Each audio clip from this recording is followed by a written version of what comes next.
Senhora, de José de Alencar. Ao leitor. Este livro, como os dois que o precederam, não são da própria lavra do escritor, a quem geralmente os atribuem. A história é verdadeira, e a narração vem de pessoa que recebeu diretamente, e em circunstâncias que ignoro, a confidência dos principais atores deste drama curioso. O suposto autor não passa, rigorosamente, de editor. É certo que, tomando a si o encargo de corrigir a forma e dar-lhe um lavor literário, de algum modo apropria-se, não a obra, mas o livro. Em todo caso, encontram-se muitas vezes nestas páginas exuberâncias de linguagem e afoutezas de imaginação, a que já não se lança a pena sóbria e refletida do escritor, sem ilusões e sem entusiasmos. Tive tentações de apagar alguns desses quadros mais plásticos, ou pelo menos de sombrear as tintas vivas e cintilantes. Mas devia eu sacrificar a alguns cabelos grisalhos esses caprichos artísticos de estilo, que talvez sejam, para os finos cultores da estética, o mais delicado matiz do livro? E será unicamente fantasia de colorista e adorno de forma o relevo daquelas cenas, ou antes de tudo serve de contraste ao fino quilate de um caráter? Há, efetivamente, um heroísmo de virtude na altivez dessa mulher, que resiste a todas as seduções, aos impulsos da própria paixão, como ao arrebatamento dos sentidos. José de Alencar. Primeira parte. O preço. Capítulo 1. Há anos raiou no céu fluminense uma nova estrela. Desde o momento de sua ascensão, ninguém lhe disputou o cetro.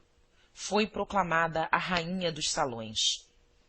Tornou-se a deusa dos bailes, a musa dos poetas e o ídolo dos noivos em disponibilidade. Era rica e formosa. Duas opulências que se realçam como a flor em vaso de alabastro, dois esplendores que se refletem como o raio de sol no prisma do diamante. Quem não se recorda da Aurélia Camargo, que atravessou o firmamento da corte como brilhante meteoro e apagou-se de repente no meio do deslumbramento que produzira o seu fulgor?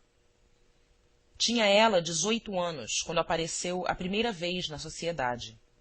Não a conheciam, e logo buscaram todos com avidez informações acerca da grande novidade do dia.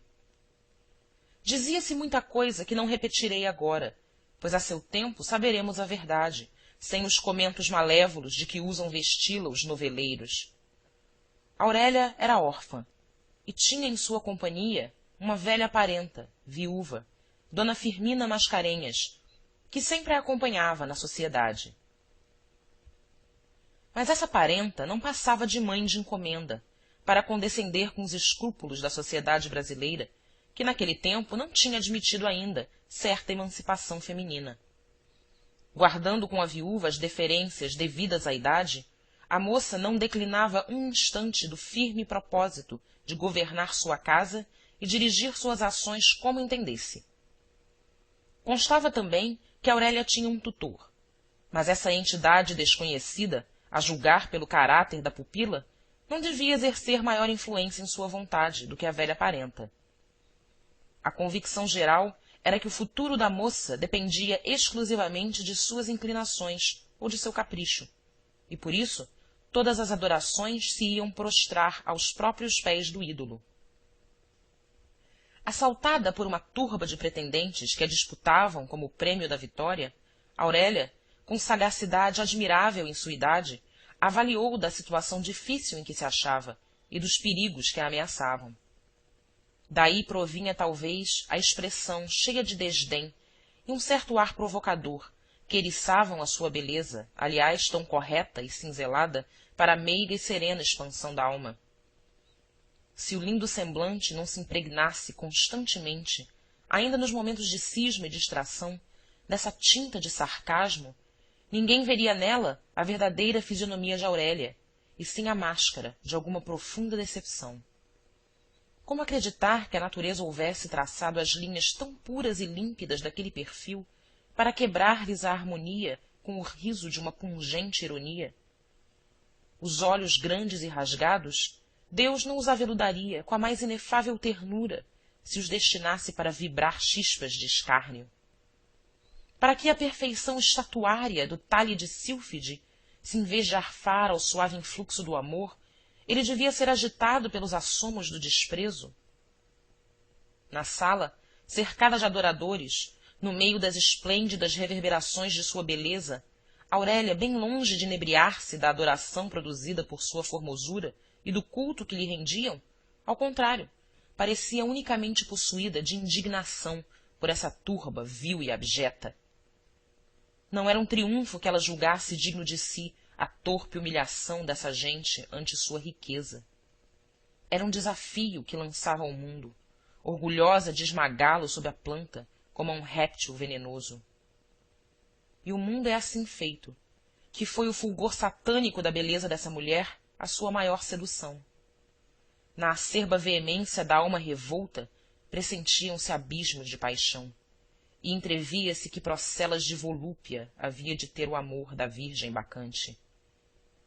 Se o sinistro vislumbre se apagasse de súbito, deixando a formosa estátua na penumbra suave da candura e inocência, o anjo casto e puro que havia naquela, como há em todas as moças, talvez passasse desapercebido pelo turbilhão. As revoltas mais impetuosas de Aurélia eram justamente contra a riqueza que lhe servia de trono, e sem a qual nunca, por certo, apesar de suas prendas, receberia como rainha desdenhosa a vassalagem que lhe rendiam. Por isso mesmo considerava ela o ouro um vil metal que rebaixava os homens, e no íntimo sentia-se profundamente humilhada, pensando que para toda essa gente que a cercava, ela, a sua pessoa, não merecia uma só das bajulações que tributavam a cada um de seus 1000 contos de réis. Nunca da pena de algum Chatterton desconhecido saíram mais cruciantes apóstrofes contra o dinheiro do que vibrava muitas vezes o lábio perfumado dessa feiticeira menina no seio de sua opulência. Um traço basta para desenhá-la sob essa face. Convencida de que todos os seus inúmeros apaixonados, sem exceção de um, a pretendiam unicamente pela riqueza, Aurélia reagia contra essa afronta, aplicando a esses indivíduos o mesmo estalão. Assim costumava ela indicar o merecimento de cada um dos pretendentes, dando-lhes certo valor monetário. Em linguagem financeira, Aurélia cotava os seus adoradores pelo preço que razoavelmente poderiam obter no mercado matrimonial. Uma noite, no cassino, a Lísia Soares, que fazia-se íntima com ela e desejava ardentemente vê-la casada, dirigiu-lhe um gracejo acerca do Alfredo Moreira, rapaz elegante que chegara recentemente da Europa. É um moço muito distinto, respondeu Aurélia sorrindo. Vale bem como noivo 100 contos de réis. Mas eu tenho dinheiro para pagar um marido de maior preço, Lísia. Não me contento com esse. Riam-se todos desses ditos de Aurélia e os lançavam à conta de gracinhas de moça espirituosa. Porém, a maior parte das senhoras, sobretudo aquelas que tinham filhas moças, não cansavam de criticar desses modos desenvoltos, impróprios de meninas bem-educadas. Os adoradores de Aurélia sabiam, pois ela não fazia mistério, do preço de sua cotação no rol da moça, e longe de se agastarem com a franqueza, divertiam-se com o jogo que muitas vezes resultava do ágio de suas ações naquela empresa nupcial. Dava-se isto quando qualquer dos apaixonados tinha a felicidade de fazer alguma coisa a contento da moça e satisfazer-lhe as fantasias, porque nesse caso ela elevava-lhe a cotação, assim como abaixava a daquele que a contrariava ou incorria em seu desagrado. Muito devia a cobiça embrutecer esses homens, ou cegá-los à paixão, para não verem o frio escárnio com que Aurélia os ludibriava nestes brincos ridículos que eles tomavam por garridices de menina, e não eram senão ímpetos de uma irritação íntima e talvez mórbida. A verdade é que todos porfiavam, às vezes colhidos por desânimo passageiro, mas logo restaurados por uma esperança obstinada, nenhum se resolvia a abandonar o campo, e muito menos o Alfredo Moreira, que parecia figurar a cabeça do rol. Não acompanharei Aurélia em sua efêmera passagem pelos salões da corte, onde viu, jungido a seu carro de triunfo, tudo o que a nossa sociedade tinha de mais elevado e brilhante. Proponho unicamente a referir o drama íntimo e estranho que decidiu do destino dessa mulher singular. Capítulo 2. Seriam 9 horas do dia. Um sol ardente de março esbate-se nas venezianas que vestem as sacadas de uma sala, nas laranjeiras. A luz coada pelas verdes empanadas debuxa com a suavidade do nimbo o gracioso busto de Aurélia sobre o aveludado escarlate do papel que forra o gabinete. Reclinada na conversadeira, com os olhos a vagar pelo crepúsculo do aposento, a moça parece imersa em intensa cogitação. O recolho apaga-lhe no semblante, como no porte, a reverberação mordaz que de ordinário ela desfere de si, como a chama sulfúrea de um relâmpago. Mas a serenidade que se derrama por toda a sua pessoa, se de alguma sorte desmaia a cintilação de sua beleza, a embebe de um fluido inefável de meiguice e carinho que a torna irresistível. Seus olhos já não têm aqueles fulvos lampejos que despedem nos salões e que, a igual do mormaço, crestam. Nos lábios, em vez do cáustico sorriso, borbulha agora a flor d'alma a rever os íntimos enlevos. Sombreia o formoso semblante uma tinta de melancolia que não lhe é habitual desde certo tempo e que, não obstante, se diria o matiz mais próprio das feições delicadas. Há mulheres assim, a quem um perfume de tristeza idealiza. As mais violentas paixões são inspiradas por esses anjos de exílio.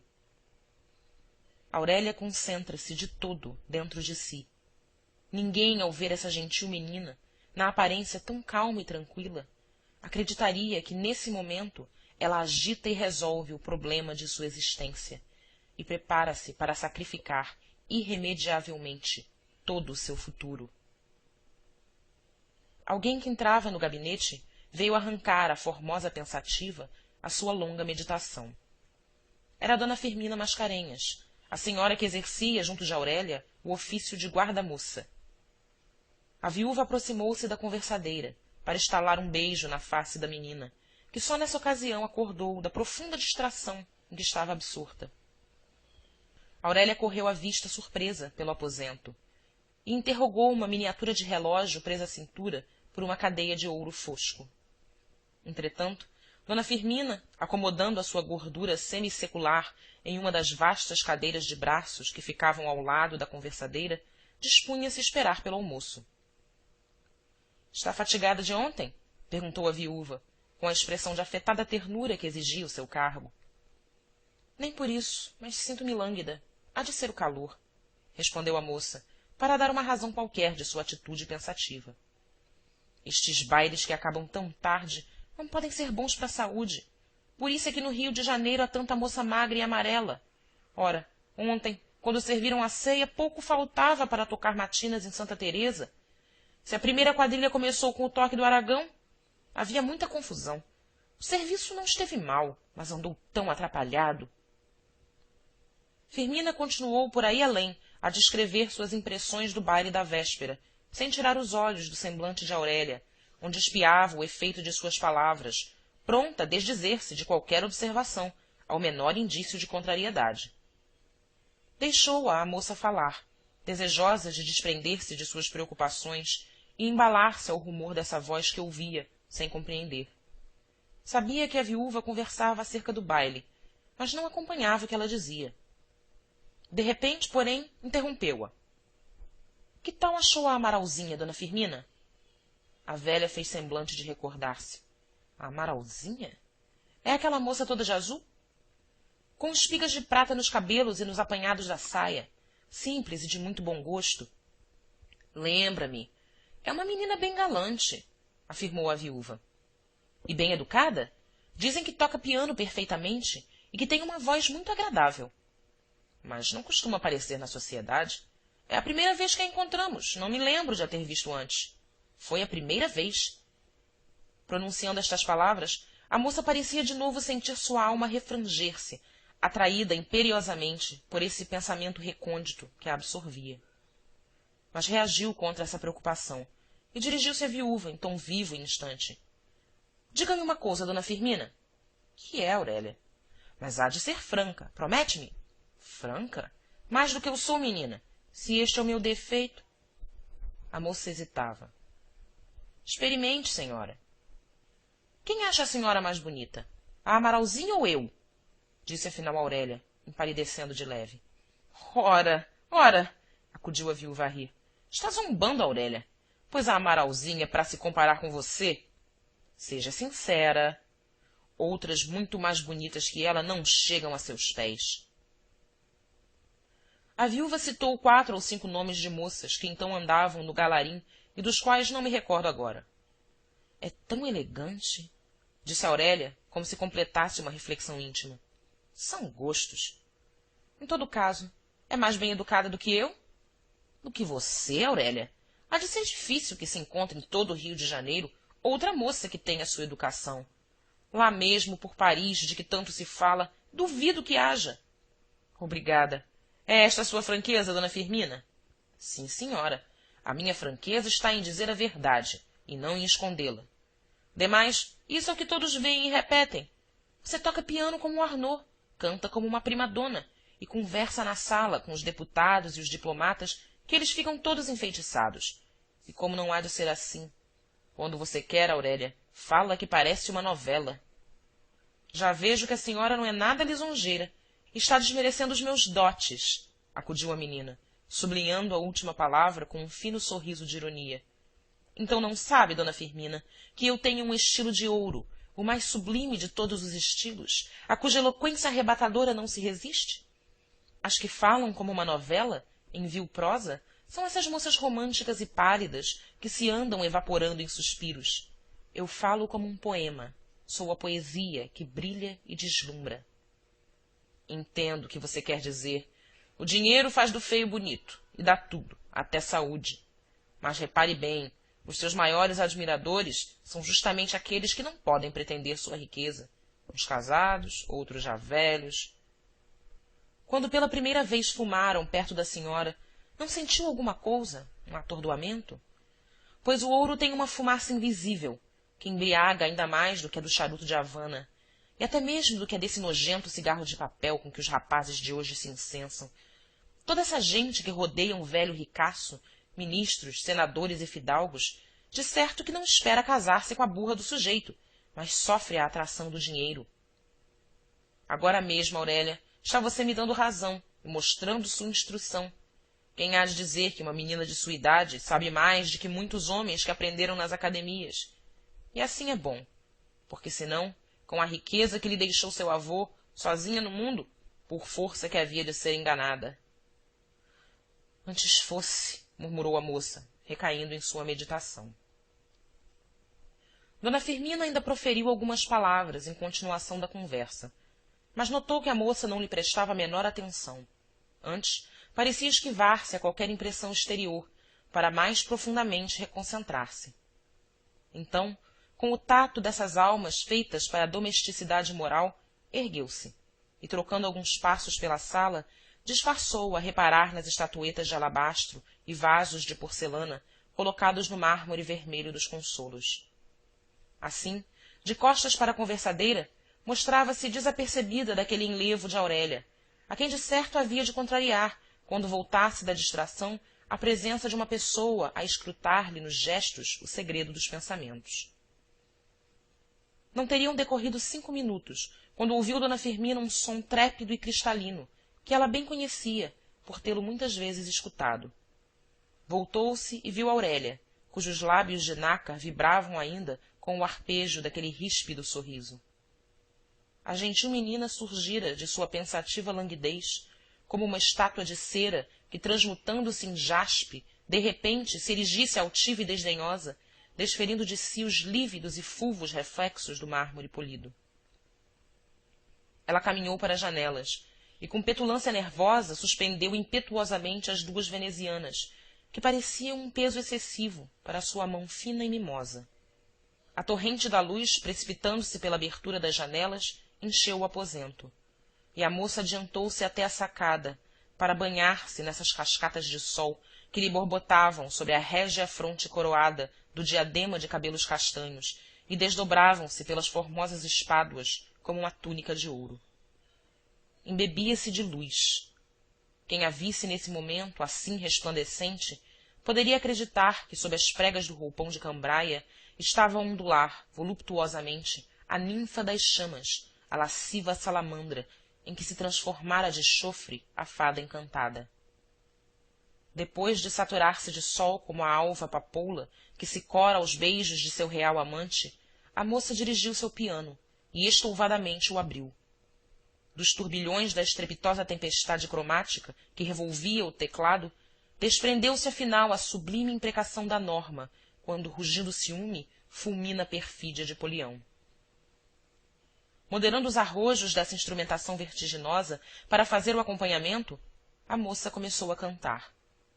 Mas, às primeiras notas, sentindo-se tolhida pela posição, abandonou o piano e, em pé, no meio da sala, roçagando a saia do roupão como se fosse a cauda do pálio gaulês, ela reproduziu, com a voz e o gesto, aquela epopéia do coração traído, que tantas vezes tinha visto representada por Lagrange. A ferocidade da mulher enganada, sanha da leoa ferida, nunca teve para exprimi-la, nem mesmo na exímia cantora, uma voz mais bramida, um gesto mais sublime.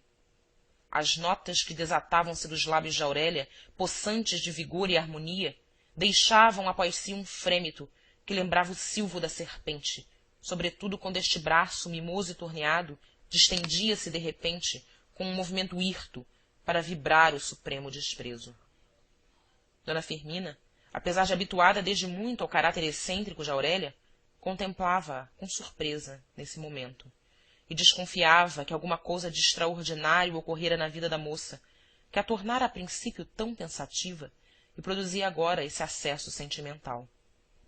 Entretanto, ela, com a mesma volubilidade que a tomara ao erguer-se da conversadeira, correu para Dona Firmina, travou-lhe do pulso fazendo-a de Polião e deu imediatamente um jeito cômico à cena, que terminou em risadas. Parte 1, capítulo 3.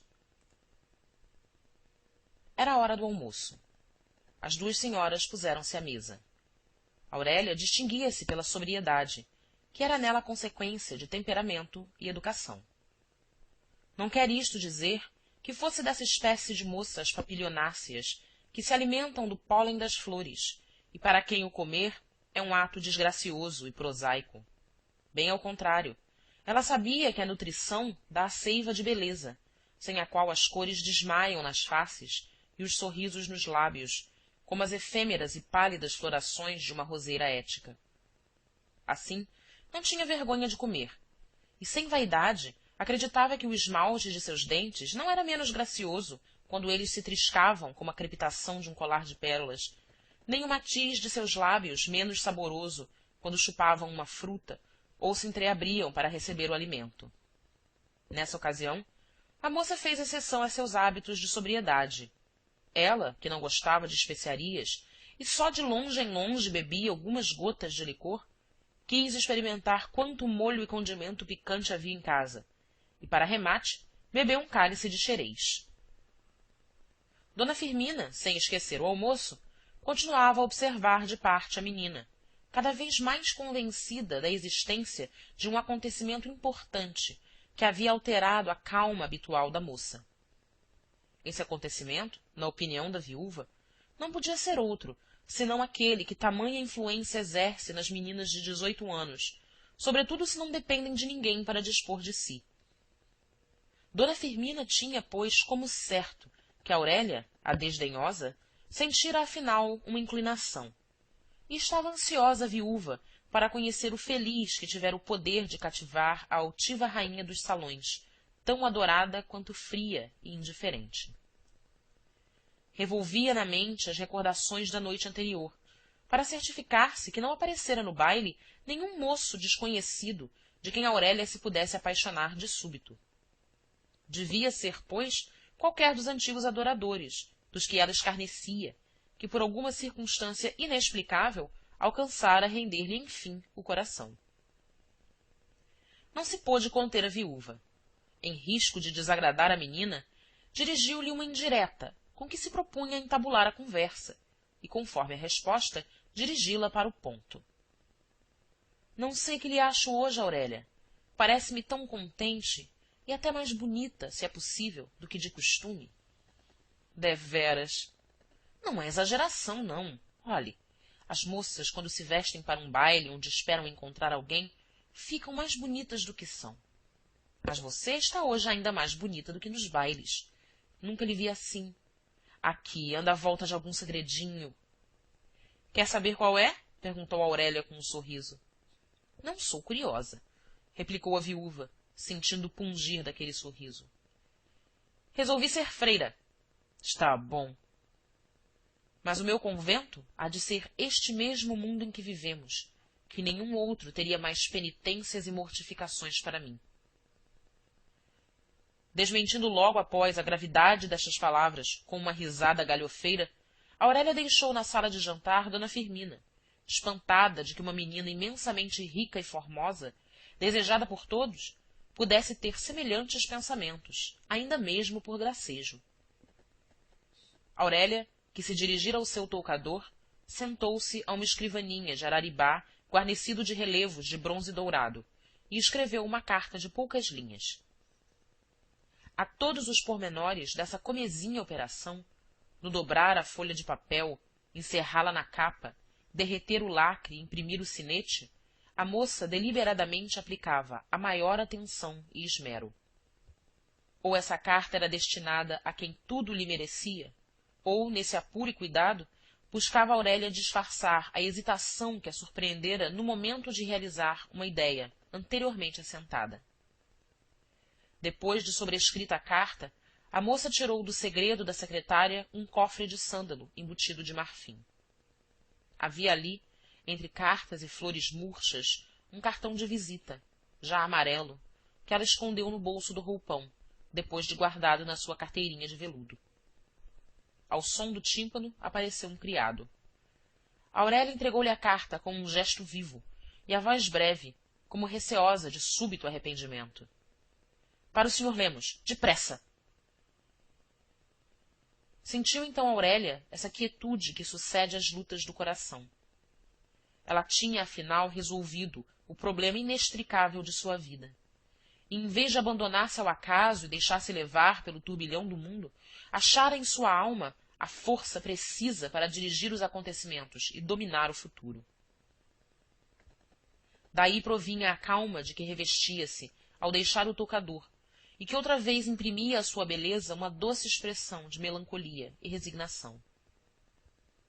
Dona Firmina, como de costume, esperava que Aurélia dispusesse a maneira por que passariam a manhã, pois a viúva não tinha outra ocupação que não fosse agradar a menina, fazer-lhe companhia e prestar-se a todas as suas vontades e caprichos. Para isto, recebia, além do tratamento, uma boa mesada que ia acumulando para os tempos difíceis, como já os havia passado logo depois da perda do marido. — Você não sai hoje, Aurélia? — Pode ser, mas não se constranja por meu respeito. — Há de ficar sozinha? — Tenho em que empregar o tempo. Um negócio grave, tornou a menina sorrindo. — É já alguma penitenciazinha? — Ainda não. É a profissão de noviça. Nessa ocasião, e no meio das risadas da menina, anunciaram o Sr. Lemos, que foi imediatamente introduzido na sala. Recebi a sua carta em caminho. Ia ao Botafogo. O José encontrou-me no Largo do Machado. Estou às suas ordens, Aurélia.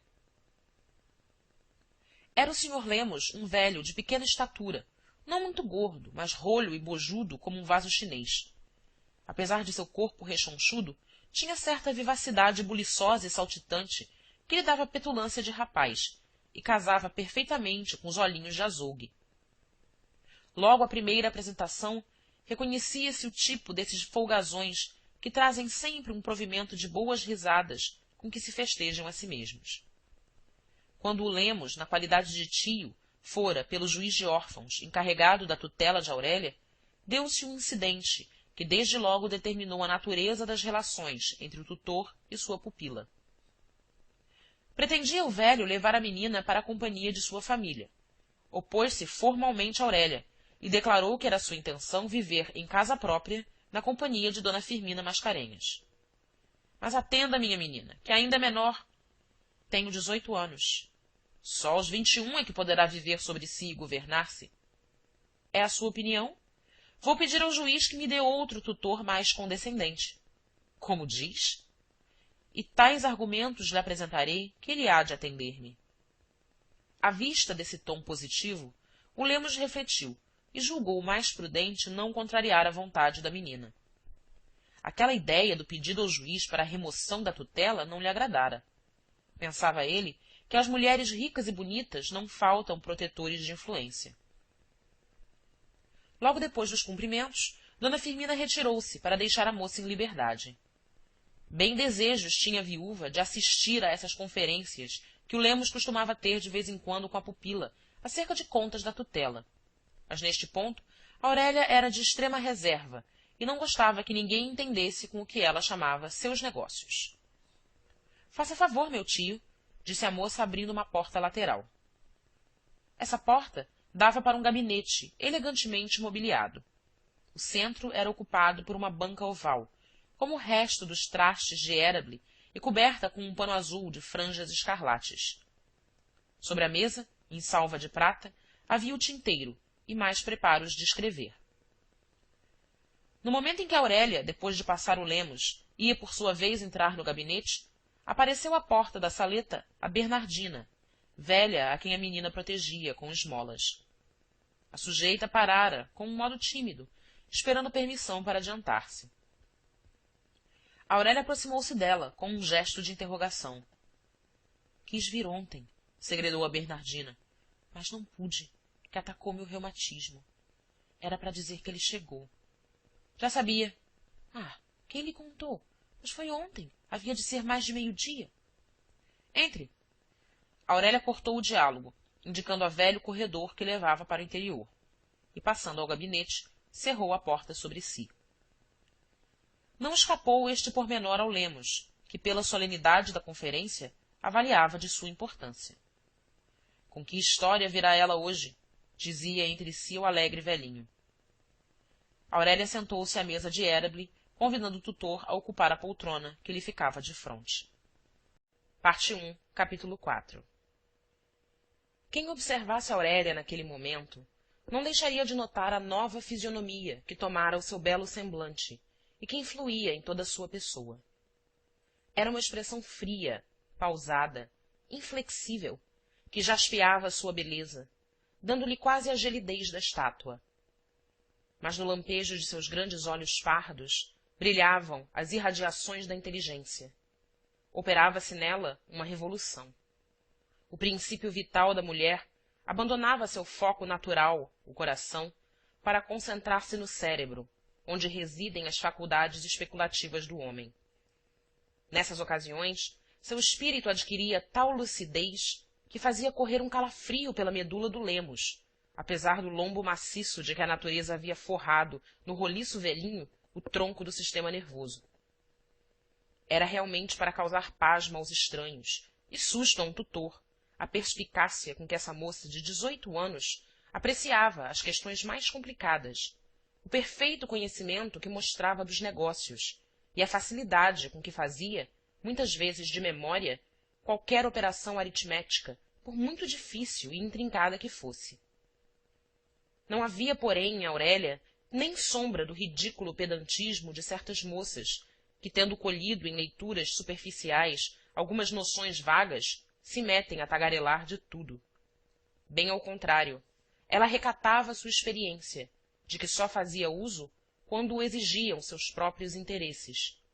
Fora daí, ninguém lhe ouvia falar de negócios e emitir opinião acerca de coisas que não pertencessem à sua especialidade de moça solteira.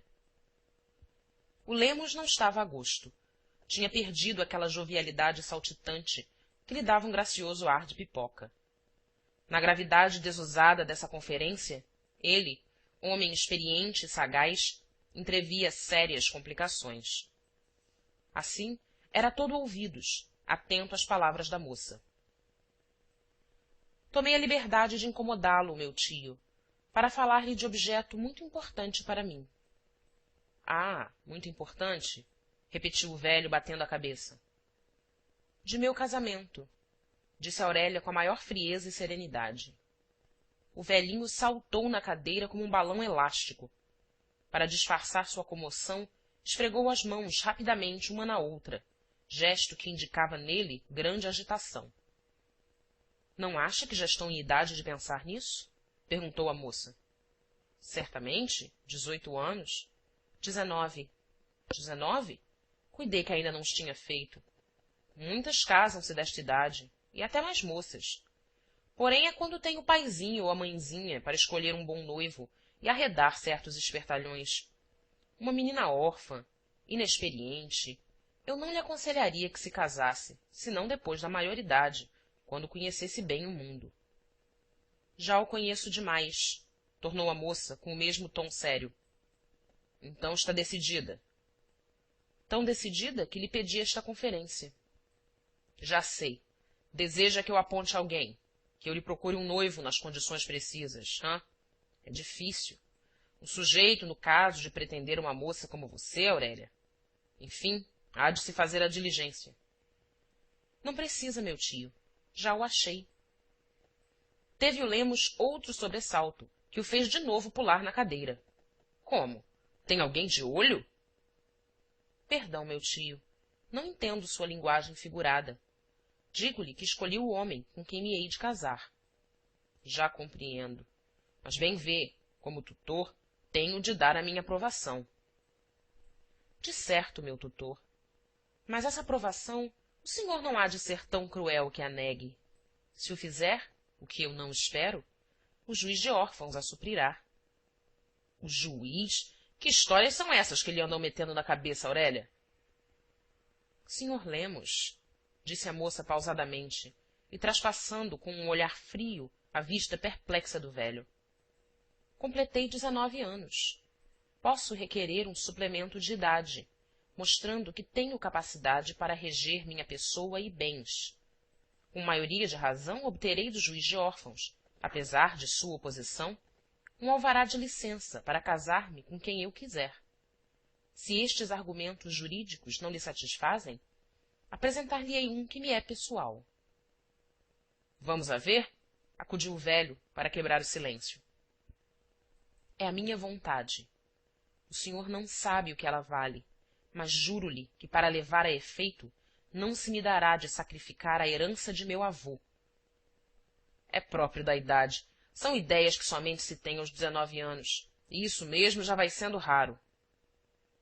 Esquece que desses 19 anos, 18 os vivi na extrema pobreza e um no seio da riqueza, para onde fui transportada de repente. Tenho as duas grandes lições do mundo, a da miséria e a da opulência. Conheci outrora o dinheiro como um tirano. Hoje o conheço como um cativo submisso. Por conseguinte, devo ser mais velha do que o senhor, que nunca foi nem tão pobre como eu fui, nem tão rico como eu sou. O Lemos olhava com pasmo essa moça, que lhe falava com tão profunda lição do mundo, e uma filosofia para ele desconhecida. Não valia a pena ter tanto dinheiro, continuou Aurélia, se ele não servisse para casar-me a meu gosto, ainda que para isto seja necessário gastar alguns miseráveis contos de réis. Aí é que está a dificuldade, acudiu o Lemos, que desde muito espreitava uma objeção. Bem sabe, Aurélia, que eu, como tutor, não posso despender um vintém sem autorização do juiz. O senhor não me quer entender, meu tutor, replicou a moça, com um tênue assomo de impaciência. Sei disso, e sei também muitas coisas que ninguém imagina. Por exemplo, sei o dividendo das apólices, a taxa do juro, as cotações da praça. Sei que faço uma conta de prêmios compostos com a justeza e exatidão de uma tábua de câmbio. O Lemos estava tonto. E por último, sei que tenho uma relação de tudo quanto possuía meu avô, escrita por seu próprio punho e que me foi dada por ele mesmo. Desta vez o purpurino velhinho empalideceu, sintoma assustador de tão completa e maciça carnadura como a que lhe acolchoava as calças emigradas e o fraque preto. Isto quer dizer que se eu tivesse um tutor que me contrariasse e caísse em meu desagrado, ao chegar à minha maioridade não lhe daria quitação sem primeiro passar um exame nas contas de sua administração, para o que, felizmente, não careço de advogado nem de guarda-livros. Sim, senhora, está em seu direito, tornou o velho contrito. Cabendo-me, porém, a fortuna de ter um tutor meu amigo, que me faz todas as vontades, como o senhor, meu tio. Lá isso é verdade. Neste caso, em vez de matar a paciência e aborrecer-me com autos e contas, dou tudo por bem feito. Ainda mais, sei que a tutela é gratuita, mas assim não deve ser quando os órfãos têm de sobra com que recompensar o trabalho que dão. Lá isso não, Aurélia. Este encargo é uma dívida sagrada, que pago à memória de sua mãe, a minha boa e sempre chorada irmã. O Lemos enxugou no canto do olho uma lágrima, que ele conseguira espremer, se é que não a tinha inventado, como parece mais provável. E a moça, em tributo à memória de sua mãe, evocada pelo velho, ergueu-se um instante, a pretexto de olhar pela janela. Quando voltou a seu lugar, o Lemos estava de todo restabelecido dos choques por que havia passado, e mostrava-se ao natural, fresco, titilante e risonho. Estamos entendidos? Perguntou a menina, com a sisudez que não deixara em todo este diálogo. Você, uma feiticeirazinha, Aurélia, faz de mim o que quer. Reflita bem, meu tio.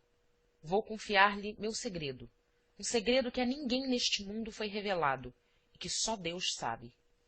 Se depois de conhecê-lo o senhor não me quiser servir, ou não souber, eu jamais lhe perdoarei. Pode confiar em mim sem susto seu segredo, Aurélia, que mostrar-me-ei digno dessa confiança. Creio, Sr. Lemos, e para tirar-lhe qualquer escrúpulo que por acaso o assalte, lhe juro, pela memória de minha mãe, que se há para mim felicidade neste mundo, é somente esta que o senhor me pode dar. Disponha de mim. Aurélia parou um instante. Conhece o Amaral? Qual deles? Perguntou o velho, um tanto acanhado. Manuel Tavares do Amaral, empregado da alfândega, disse a moça, consultando sua carteirinha. Tenha bondade de tomar nota. Não é rico, mas possui alguma coisa. Ajustou o casamento da filha, Adelaide, com um moço que esteve ausente do Rio de Janeiro, e a quem ele ofereceu de dote 30 contos de réis. Ao proferir estas palavras, sentiu-se um fugaz tremor na voz sempre tão límpida da moça, que logo após tomou um timbre ríspido. O Lemos ficara roxo, de vermelho que já era, e para disfarçar o seu vexame, remexia a cabeça mui desinquieto, com o dedo a repuxar e alargar o colarinho, como se este o sufocasse. Aurélia demorou um instante o seu frio olhar no semblante do velho. Depois, desviando com placidez a vista para fitá-la na página aberta de sua carteirinha, deu tempo ao tio de reportar-se, o que foi breve. O Lemos tinha o traquejo do mundo. 30 contos? Observou ele. Já não é mau começo. Aurélia continuou. É preciso quanto antes desmanchar este casamento. A Adelaide deve casar com o Dr. Torquato Ribeiro, de quem ela gosta. Ele é pobre, e por isso o pai o tem rejeitado. Mas se o senhor assegurasse ao Amaral que esse moço tem de seu uns 50 contos de réis, acha que ele recusaria? Suponha que eu assegurasse isso. Donde sairia esse dinheiro? Eu o darei com maior prazer. Mas, minha menina, para que nos vamos nós intrometer nos negócios alheios? O senhor é bastante perspicaz para perceber aquilo que debalde lhe procuraria ocultar. Prefiro confiar-me sem reservas à sua lealdade. A moça fez um esforço. Esse moço, que está justo com a Adelaide Amaral, é o homem a quem eu escolhi para meu marido. Já se vê que, não podendo pertencer a duas, é necessário que eu o dispute. Conte comigo, acudiu o velho, esfregando as mãos, como quem entrevia os benefícios que essa paixão prometia a um tutor hábil. Esse moço, o nome? Perguntou o velho, molhando a pena. Aurélia fez um aceno de espera. Este moço chegou ontem. É natural que trate agora dos preparativos para o casamento, que está justo há perto de 1 ano. O senhor deve procurá-lo quanto antes. Hoje mesmo. E fazer-lhe sua proposta. Estes arranjos são muito comuns no Rio de Janeiro. Estão se fazendo todos os dias. O senhor sabe melhor do que eu como se haviam essas encomendas de noivos. Ora, ora. Previno-o de que meu nome não deve figurar em tudo isto. Ah, quer conservar o incógnito? Até o momento da apresentação. Entretanto, pode dizer quanto baste para que não suponham que se trata de alguma velha ou aleijada. Percebo, exclamou o velho rindo. Um casamento romântico. Não, senhor, nada de exagerações. Só tem licença para afirmar que a noiva não é velha nem feia. Quer preparar a surpresa? Talvez. Os termos da proposta? Com licença. Desde que deseja conservar o incógnito, não devo aparecer? Aurélia refletiu um instante. Não quero que isto passe do senhor. Caso ele o reconheça como meu tio e tutor, não poderia o senhor convencê-lo de que eu não tenho nisso a mínima parte? Que é um negócio da família ou dos parentes? Bem lembrado. Eu cá me arranjo, não tenha cuidado. Os termos da proposta devem ser estes. Atenda bem. A família da tal moça misteriosa deseja casá-la com separação de bens, dando ao noivo a quantia de 100 contos de réis de dote. Se não bastarem 100 e ele exigir mais, será o dote de 200. Hão de bastar, não tenha dúvida. Em todo caso, quero que o senhor compreenda bem o meu pensamento. Desejo, como é natural, obter o que pretendo, o mais barato possível. Mas o essencial é obter. E, portanto, até metade do que possuo. Não faço questão de preço. É a minha felicidade que vou comprar. Estas últimas palavras, a moça proferiu-as com uma indefinível expressão. Não será caro? Oh! Exclamou Aurélia. Eu daria por ela toda a minha riqueza. Outras a têm de graça, que lhes vem diretamente do céu. Mas não me posso queixar, pois negando-me esse bem, Deus compadeceu-se de mim e enviou-me, quando menos esperava, tamanha herança, para que eu possa realizar a aspiração de minha vida. Não dizem que o dinheiro traz todas as venturas? A maior ventura que dá o dinheiro é possuí-lo. As outras são secundárias, disse o Lemos, como entendido na matéria.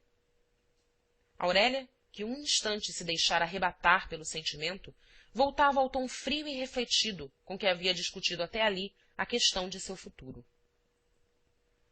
Falta-me ainda, meu tio, recomendar-lhe um ponto. A palavra, além de esquecer, está sujeita a equívocos. Não seria possível tratar este negócio por escrito? Passar o sujeito um papel? Certamente, mas se ele roer a corda, não há meio de obrigá-lo a casar. Não importa. Eu prefiro confiar-me à honra dessa pessoa antes do que aos tribunais. Com uma obrigação em que ele empenhe sua palavra, ficarei tranquila. Há de se arranjar. Eis o que espero de sua amizade, meu tio. O Lemos deixou passar a ironia que acentuara a palavra amizade e esticou a prumo diante dos olhos e contra a luz a folha de papel em que tomara suas notas. Vejamos. Tavares do Amaral, empregado da alfândega. A filha, dona Adelaide, 30 contos de réis. O doutor Torquato Ribeiro, garantir 50. O outro, de 100 até 200. Só me falta o nome. Aurélia tirou da carteirinha o bilhete de visita e apresentou-o ao tutor. Como este se preparasse para repetir em alta voz o nome, ela o atalhou com a palavra breve e imperativa, que às vezes lhe crispava os lábios. Escreva. O velhinho copiou as indicações que havia no cartão e o restituiu. Nada mais? Nada, senão repetir-lhe ainda uma vez que entreguei em suas mãos a única felicidade que Deus me reserva neste mundo. A moça proferiu estas palavras com um tom de profunda convicção que penetrou o bonacho ceticismo do velho. Há de ser muito feliz, eu lhe garanto. Dê-me esta felicidade que eu tanto invejo, eu lhe darei da que me sobra. Conte comigo, Aurélia. O velhinho apertou a mão da moça, que lhe tocara o coração com a última promessa, e retirou-se. Quando chegou à casa, ainda o Lemos não estava de todo restabelecido do atordoamento que sofrera. Parte 1, capítulo 5. Havia, à Rua do Hospício, próximo ao campo, uma casa que desapareceu com as últimas reconstruções. Tinha 3 janelas de peitoril na frente. 2 pertenciam à sala de visitas, a outra a um gabinete contíguo. O aspecto da casa revelava, bem como seu interior, a pobreza da habitação. A mobília da sala consistia em sofá, 6 cadeiras e 2 consolos de jacarandá, que já não conservavam o menor vestígio de verniz. O papel da parede, de branco, passara a amarelo, e percebia-se que em alguns pontos já havia sofrido hábeis remendos. O gabinete oferecia a mesma aparência. O papel, que fora primitivamente azul, tomara a cor de folha seca. Havia no aposento uma cômoda de cedro, que também servia de toucador, um armário de vinhático, uma mesa de escrever e, finalmente, a marquesa, de ferro, como lavatório, e vestida de mosquiteiro verde. Tudo isto, se tinha o mesmo ar de velhice dos móveis da sala, era como aqueles cuidadosamente limpo e espanejado, respirando o mais escrupuloso asseio. Não se via uma teia de aranha na parede, nem sinal de poeira nos trastes. O soalho mostrava aqui e ali fendas na madeira, mas uma nódoa sequer não manchava as tábuas areadas. Outra singularidade apresentava essa parte da habitação. Era o frisante contraste que faziam com a pobreza carrança dos 2 aposentos certos objetos, aí colocados, e de uso do morador. Assim, no recosto de uma das velhas cadeiras de jacarandá, via-se neste momento uma casaca preta, que pela fazenda superior, mas sobretudo pelo corte elegante e esmero do trabalho, conhecia-se ter o chique da casa do Ronier, que já era naquele tempo o alfaiate da moda. Ao lado da casaca estava o resto de um trajo de baile, que todo ele saíra daquela mesma tesoura em voga, finíssimo chapéu claque do melhor fabricante de Paris, luvas de jouvin cor de palha e um par de botinas, como o Campas só fazia para os seus fregueses prediletos. Sobre um dos aparadores tinham posto uma caixa de charutos de Havana, da marca mais estimada que então havia no mercado. Eram regalias como talvez só saboreavam nesse tempo os 10 mais puros fumistas do império. No velho sofá de palha escura havia uma almofada de cetim azul bordada a froco e ouro. A mais suntuosa das salas do Rio de Janeiro não se arreava, por certo, com uma obra de tapeçaria nem mais delicada, nem mais mimosa do que essa, trabalhada por mãos aristocráticas. Passando a alcova, na mesquinha banca de escrever, coberta com um pano desbotado e atravancada de rumas de livros, a maior parte romances, apareciam sem ordem tinteiros de bronze dourado sem serventia, porta-charutos de vários gostos, cinzeiros de feitios esquisitos e outros objetos de fantasia. A tábua da cômoda era verdadeiro balcão de perfumista.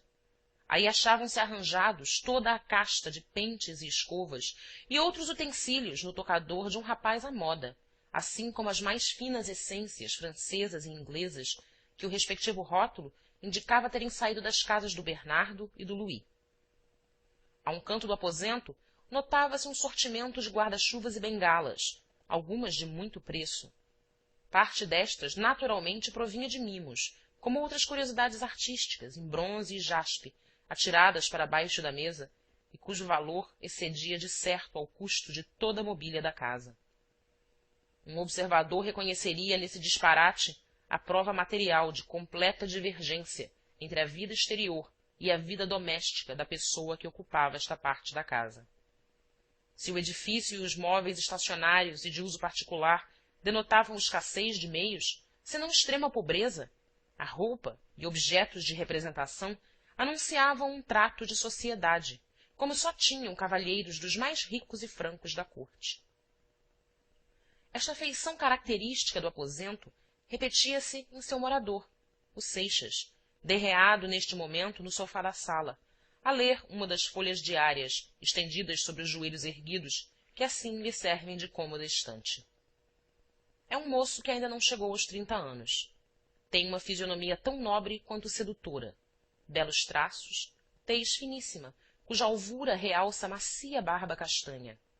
Os olhos rasgados e luminosos às vezes coalham-se em um enlevo de ternura, mas natural, e estremece de afetação que há de torná-los irresistíveis quando o amor os acende.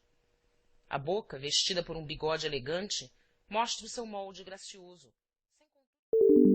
Esperamos que você tenha gostado desta prévia. Para continuar ouvindo este audiolivro no Google Play Livros, use o link na descrição do vídeo.